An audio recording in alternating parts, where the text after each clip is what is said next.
ഞാനിന്ന് സംസാരിക്കാൻ പോകുന്നത് വളരെ പ്രാധാന്യമുള്ള ഒരു വിഷയത്തെ പറ്റിയാണ്. 18 വയസ്സിനും 24 വയസ്സിനും ഇടയിലുള്ള അല്ലെങ്കിൽ അത് കഴിഞ്ഞുള്ള പ്രായത്തിലുമുള്ള പെൺകുട്ടികൾ, സ്ത്രീകൾ ഗർഭിണികളായിട്ട് വരുന്ന ഒരു വിഷയം, കല്യാണം കഴിക്കാതെ തന്നെ ഗർഭിണികളായിട്ട് വരുന്ന ഒരു വിഷയത്തെക്കുറിച്ചാണ് ഞാൻ സംസാരിക്കാൻ ഉദ്ദേശിക്കുന്നത്. കുട്ടികൾ പലരും തന്നെ മാസക്കുളി തെറ്റി എന്ന് പറഞ്ഞു വരും. അതല്ലെങ്കിൽ അവർ തന്നെ ഒരു മൂത്ര ടെസ്റ്റ് എടുത്തിട്ട് യൂറിൻ പ്രഗ്നൻസി ടെസ്റ്റ് നോക്കിയിട്ട് ഗർഭിണികളാണ് എന്ന് അറിഞ്ഞുകൊണ്ട് തന്നെ വരും. പലപ്പോഴും ഇവർ വരുന്നത് അവരുടെ കൂട്ടുകാരെയും കൊണ്ടായിരിക്കാം. അതല്ലെങ്കിൽ ആരാണോ അവരുടെ പാർട്ട്ണർ, അവരുടെ സുഹൃത്ത്, അതായത് പുരുഷ സുഹൃത്ത്, ഈ ഗർഭത്തിന് ആരാണോ ഉത്തരവാദി അവരെയും കൊണ്ടായിരിക്കാം അവർ നമ്മളുടെ അടുത്ത് വരുന്നത്. ആവശ്യം ന്യായമായും ഗർഭം അലസിപ്പിച്ചു കൊടുക്കണം എന്നുള്ളത് തന്നെയാണ്. കേരളത്തിൽ ഗർഭം അലസിപ്പിക്കാൻ നിയമങ്ങളുണ്ട്. വളരെ സുരക്ഷിതമായി തന്നെ ഗർഭം അലസിപ്പിക്കണം എന്നുള്ളതാണ് ആരോഗ്യ ഡിപ്പാർട്ട്മെൻറ്റിൻ്റെയും ഗവൺമെൻറ്റിൻ്റെയും ഗൈനക്കോളജിസ്റ്റിൻ്റെയും ഒക്കെ ആവശ്യം. പക്ഷേ എനിക്ക് സംസാരിക്കാനുള്ളത് അത് അബോർഷൻ നടത്തുന്ന രീതികളെ പറ്റിയോ അല്ലെങ്കിൽ അത് നടത്തണോ വേണ്ടയോ എന്നുള്ളതിനെ പറ്റിയൊന്നുമല്ല. എങ്ങനെ ഈ പെൺകുട്ടികൾ ഇത്രയധികം ബന്ധങ്ങളിൽ ചെന്ന് ചാടി ഗർഭിണികളായിട്ട് വരുന്നു എന്നുള്ളതിനെ പറ്റിയാണ്. പലപ്പോഴും ഈ കുട്ടികളുടെ ബാക്ക്ഗ്രൗണ്ട് നമ്മൾ നോക്കുമ്പോൾ, അവരുടെ കുടുംബ പശ്ചാത്തലം നോക്കുമ്പോൾ, ഒന്നുകിൽ അച്ഛനും അമ്മയും തമ്മിൽ വഴക്ക്, അല്ലെങ്കിൽ അവർ പിരിഞ്ഞിരിക്കുന്നവരായിരിക്കാം, അല്ലെങ്കിൽ എന്തെങ്കിലുമൊക്കെ തരത്തിലുള്ള ബുദ്ധിമുട്ടുകൾ വീട്ടിലുള്ളവരായിരിക്കാം. അതല്ലെങ്കിൽ പുതിയ ഒരു ജീവിതത്തിനോടുള്ള അമേരിക്കയിലും ഇംഗ്ലണ്ടിലും ഒക്കെ ഉള്ളതുപോലെ കുറച്ച് സ്വാതന്ത്ര്യം കിട്ടിക്കഴിയുമ്പോൾ എന്തുകൊണ്ട് ആൺകുട്ടികളോട് നന്നായി ഇടപഴകിക്കൂടാ എന്ന ഒരു ചിന്തയിൽ നിന്ന് ഉടലെടുക്കുന്ന ബന്ധങ്ങളും ഗർഭവും ആയിരിക്കാം. അപ്പോൾ പുറം നാടുകളിലൊക്കെ ഇതാകാം, പുറം നാടുകളിലൊക്കെ അബോർഷൻസും നടത്തുന്നുണ്ട് എന്നുണ്ടെങ്കിൽ എന്തുകൊണ്ട് നമുക്കായിക്കൂടാ എന്നൊരു ചിന്താഗതി പൊതുവായി കാണുന്നുണ്ട്. പക്ഷേ ഭൂരിഭാഗം പെൺകുട്ടികളും ഗർഭിണികളാണ് എന്നറിഞ്ഞു കഴിയുമ്പോൾ ആകെ അങ്കലാപ്പിലാവുകയാണ് ചെയ്യുന്നത്. അതുകൊണ്ട് തന്നെ മിക്കവാറും ഹോസ്റ്റലിൽ താമസിക്കുന്നവരായിരിക്കാം, അല്ലെങ്കിൽ അങ്ങനെയാണെങ്കിൽ അവരവരുടെ ഏറ്റവും അടുത്ത കൂട്ടുകാരികളോട് വിവരം പറഞ്ഞ് അവരെയും കൊണ്ടായിരിക്കും വരുന്നത്.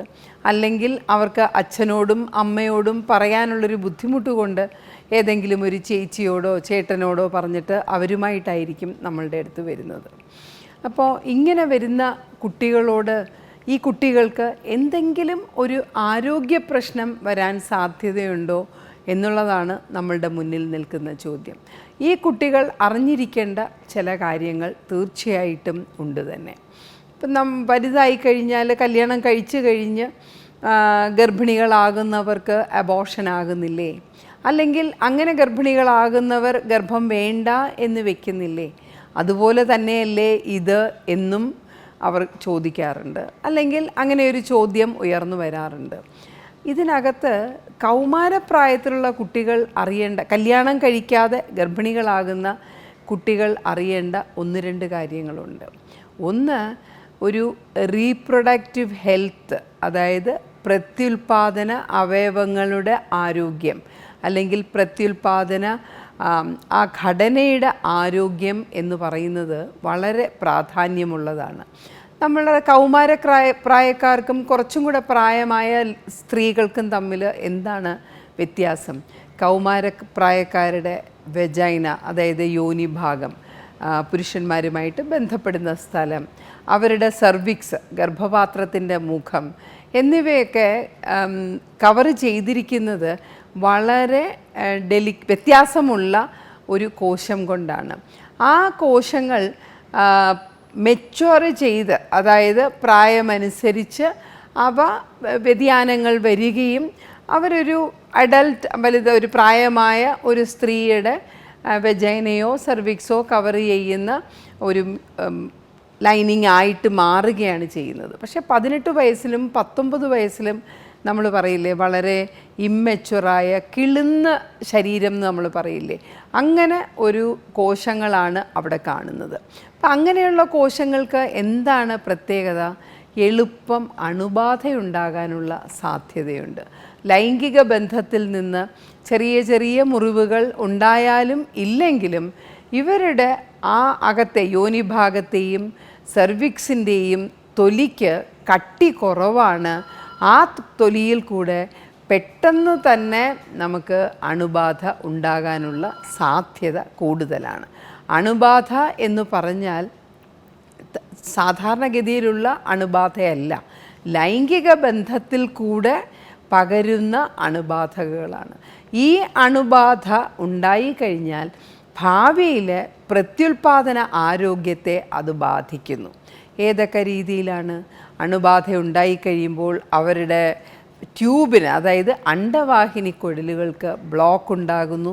പിന്നീട് ഗർഭിണിയാകാൻ ചിലപ്പോൾ ബുദ്ധിമുട്ട് വരുന്നു. പിന്നെ ഇതല്ലെങ്കിൽ തന്നെ ഈ സമയത്തുണ്ടാകുന്ന ആർക്കുണ്ടാകുന്ന അണുബാധയും ഭാവിയിൽ ക്യാൻസർ ഉണ്ടാകാനുള്ള നല്ല സാധ്യതയുണ്ട്. നമ്മൾ കണ്ടുപിടിച്ചിരിക്കുന്നത് ഹ്യൂമൻ പാപ്പിലോമ വൈറസ് എന്നൊരണുവാണ് ക്യാൻസർ സെർവിക്സ് ഉണ്ടാക്കുന്നതിന് 90% പേരിലും കാരണമായിട്ടുള്ളത്. ആ അണുവിന് എഗൻസ്റ്റായിട്ടുള്ള പ്രതിരോധ കുത്തിവയ്പ്പ് നമ്മളിപ്പോൾ എല്ലാ കുട്ടികൾക്കും 9 തൊട്ട് 14 വയസ്സ് വരെയുള്ള എല്ലാ പെൺകുട്ടികൾക്കും നമ്മൾ പറഞ്ഞു കൊടുക്കുന്നുമുണ്ട്. അപ്പോൾ ഈ ഹ്യൂമൻ പാപ്പിലോമ വൈറസ് വരാനുള്ള സാധ്യത കൗമാരപ്രായക്കാർ ലൈംഗിക ബന്ധത്തിൽ ഏർപ്പെടുമ്പോൾ കൂടുന്നു. മാത്രവുമല്ല ബാക്കിയുള്ള ലൈംഗിക അസുഖങ്ങളും ഗൊണോറിയ, ക്ലമീഡിയ, പിന്നെ എയ്ഡ്സ് വരെ ഈ സമയത്തെ ലൈംഗിക ബന്ധത്തിൽ നിന്ന് വരാം. പെൺകുട്ടികൾ വിചാരിക്കേണ്ട അല്ലെങ്കിൽ മനസ്സിലാക്കേണ്ട ഒരു കാര്യമെന്ന് പറഞ്ഞാൽ, ഇപ്പോൾ നമ്മൾ കല്യാണം കഴിക്കുന്നതിന് മുമ്പ് നമ്മളെ ലൈംഗിക ബന്ധത്തിന് നിർബന്ധിക്കുന്ന ഒരു പുരുഷന് അല്ലെങ്കിൽ ആൺകുട്ടിക്ക് വേറെ സ്ത്രീകളുമായിട്ടും ബന്ധങ്ങൾ ഉണ്ടാകാം. അപ്പോൾ ഒന്നിലധികം സ്ത്രീകളുമായിട്ടോ പുരുഷന്മാരുമായിട്ടോ ബന്ധപ്പെടുന്ന സ്ത്രീകളിൽ ഈ ലൈംഗികപരമായിട്ടുള്ള അണുബാധയ്ക്കുള്ള സാധ്യത കൂടുതലാണ്. അപ്പോൾ 2 കാരണങ്ങൾ കൊണ്ട് കൗമാരപ്രായക്കാരുടെ ലൈംഗിക ബന്ധം പാടില്ല തന്നെ. ഒന്ന്, അവരുടെ കോശങ്ങൾ വളർന്ന് മുറ്റിയിട്ടില്ല, എളുപ്പം അണുബാധകൾ ഉണ്ടാകാം. ഈ അണുബാധകൾ ഉണ്ടായിക്കഴിഞ്ഞാൽ ഭാവിയിൽ കുഞ്ഞുങ്ങളുണ്ടാകാനുള്ള ബുദ്ധിമുട്ട് വരാം.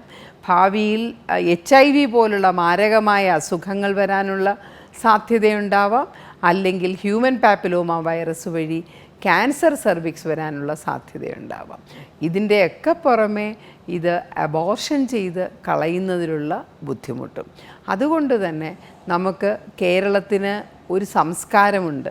അതായത് കല്യാണം കഴിച്ച് ആരുടെ കൂടെയാണോ നമ്മൾ ജീവിതകാലം മുഴുവൻ പങ്കിടാൻ പോകുന്നത് അവരുമായി മാത്രം നമ്മൾ ശാരീരിക ബന്ധത്തിൽ ഏർപ്പെടുക. എപ്പോഴും ഈ ആളെ തന്നെ ഞാൻ കല്യാണം കഴിക്കും എന്നുള്ള വിശ്വാസത്തിലാണ് പെൺകുട്ടികൾ ശാരീരിക ബന്ധത്തിൽ ഏർപ്പെടുന്നത്. പക്ഷെ പലപ്പോഴും അത് നടക്കണം എന്നില്ല. ഇനി അത് കഴിഞ്ഞ് വേറൊരാളായിരിക്കും കല്യാണം കഴിക്കുന്നത്. അയാളുമായിട്ട് ലൈംഗിക ബന്ധത്തിൽ ഏർപ്പെടുമ്പോൾ നമ്മുടെ ലൈംഗിക പങ്കാളികളുടെ എണ്ണം കൂടുന്നു. അതുവഴി ഹ്യൂമൻ പാപ്പിലോമ വൈറസിനും ക്യാൻസറിനുമുള്ള സാധ്യതയും കൂടുന്നു. അതുകൊണ്ട് കേരളത്തിൻ്റെ ഒരു തനതായ സംസ്കാരം നമ്മൾ വിട്ടുകളയരുത്. കല്യാണം കഴിഞ്ഞ് മാത്രം നമ്മൾ കൗമാരപ്രായം കഴിഞ്ഞുള്ള ലൈംഗിക ബന്ധത്തിൽ മാത്രം ഏർപ്പെടുക. നന്ദി, നമസ്കാരം.